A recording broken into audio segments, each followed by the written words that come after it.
Entrepreneurs who have developed a successful business often use franchising as a way to expand. Like all business models, franchising has its benefits and its drawbacks. The truth is that franchising is one of the most significant, stable and sustainable growth strategies that a business can implement. Entrepreneurs generally go down the franchise route for 3 or 4 main reasons. The first one is that they want to grow the business quickly and often build it into a national brand. The second one, surprisingly, is a lack of cash, lack of money. The prime barrier to growth and expansion for today's entrepreneurs is a lack of capital. By franchising the business, you avoid the risk of too much debt because franchisees provide most of the initial investment.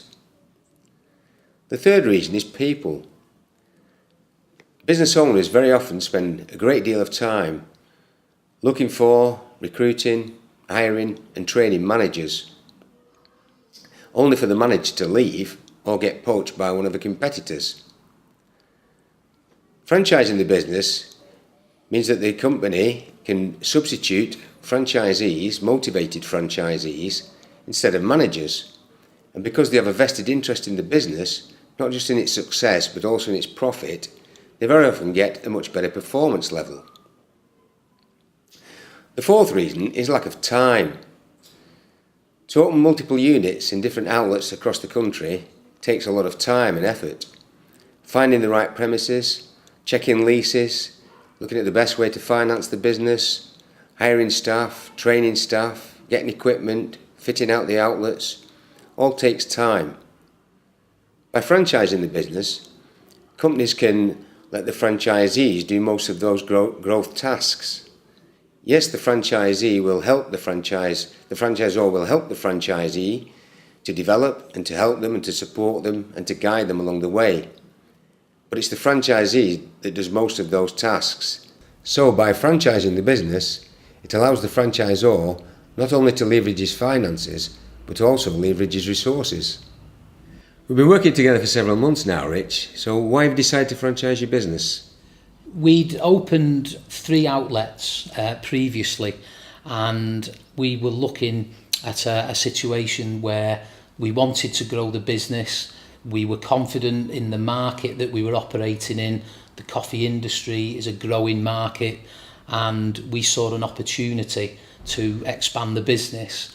But I think we realised that we'd invested a lot of our own personal money into the 3 outlets. And we looked at franchising and decided that it was the best route for us given where we were financially and the model that we could use to expand the business from where we were. What made you decide to use a franchise consultant? Once we'd decided that the franchise model was something that we wished to pursue, it became clear to us at an early stage that we'd need some specialist advice and not just some generic business guidance. We were happy at the time with the way the business was running, but I think we realised that we'd need somebody to be more than just a business coach. It would need some specialist advice, and the process was something that we also looked at. It could take anything up to 6 to 9 months to get us to the stage where we were ready for franchising, and we just felt that after we'd spoken to somebody who'd franchised their own business, that a specialist franchise consultant was the right path for us. When working with companies who are looking to franchise the business, my initial approach and assessment is based on 5 questions. Number 1, is the business successful? By that, I mean, is it established and is it well known, both in the sector that it's working in and the geographical area that it's working in? Number 2, can it be replicated? Can your processes and systems be operated by someone else in another part of the country successfully? Number 3, is it profitable? I have seen companies who are not profitable, who are losing money, and they think by franchising the business and taking franchise fees, they will rectify the situation. It doesn't happen. It's a big mistake. Number 4, what are the profit margins? The reason I ask that question is because the bulk of the profit margin goes to the franchisee. So there must be sufficient margin for both the franchisee to make a comfortable living and also to make it worthwhile for the franchisor franchising his business in the first place. And number 5 is a very personal question. Are you prepared to give up a certain amount of control over the business that you've passionately developed over the last few years? If you're a control freak and you can't delegate, then franchising is not for you, because at the end of the day you're dealing with people, and despite having your systems in place, they will try to do it their way, and you can't control them like you can control a manager. Most companies find that these 5 questions bring some clarity and structure to the whole process. How did those 5 questions help you?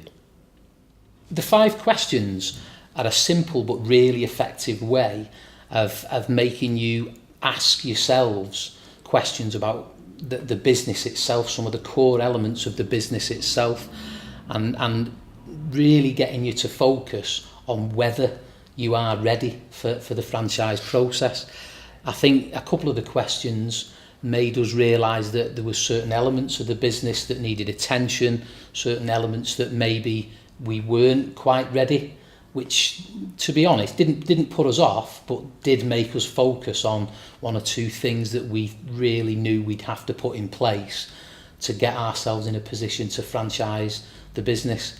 And I think we were always confident that with the right guidance and with a process that we could follow, which the 5 questions almost act as a map for you, and we found them extremely useful. There are 3 main types of franchisee. First of all, there's the investor. This is the person that doesn't want to work in the business, he wants to work on it. He may have several franchised outlets.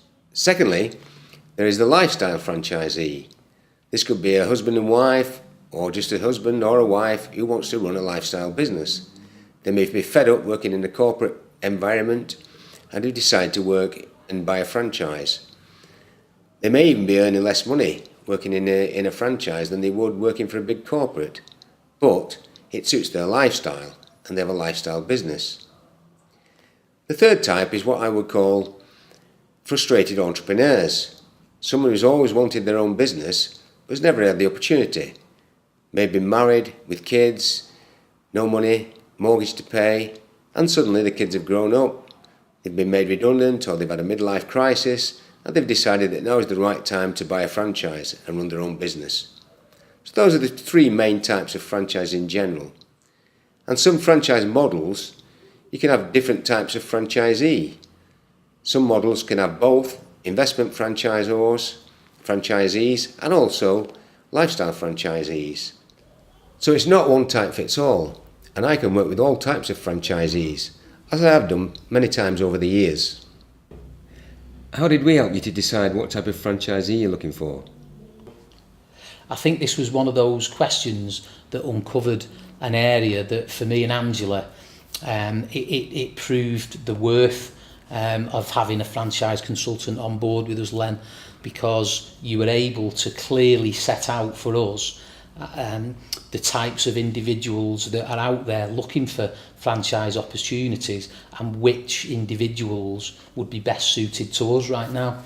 Franchising changes the way you operate your business. How did we help you to understand those changes? I think your input was really valuable to us, Len. It helped us to anticipate the changes that would come about through going down the franchise route. I think the realisation that we were going to be moving away from a largely operational based business to more of a support mechanism for franchisees, and that was, when the penny dropped, that was really important to us, that you were there to be able to tell us how that was going to develop. Once we've helped our clients to clarify the whole process, we help them to refine their thinking by asking them 6 questions. These questions can define their future. The 6 questions are: number 1, what are you trying to achieve? What is your ultimate goal? Question 2, why are you trying to achieve it? What are your motives? What are your reasons? Question 3, how are you going to achieve it? Question 4, where do you want to be in 5 years' time? Question 5, when do you want to start and exit? Have you got an exit strategy? And question 6, who is going to help you along the way. How did those 6 questions impact on your thinking, starting with your ultimate goal?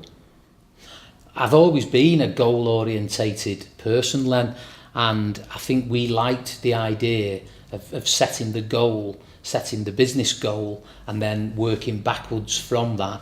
And the 6 questions really helped us focus on the process and deliver what we thought we needed to do to make it happen. How far do you think you've travelled in your franchising journey? Where we are now, I feel, is that we've come a long way. We've put a lot of the systems and processes in place that needed to be put in place to ready us for the next leg of the journey. I suppose in some respects this is like it's like the next leg. We have come a long way. We've prepared ourselves to get to the point where we're now able to recruit franchisees and look at other locations.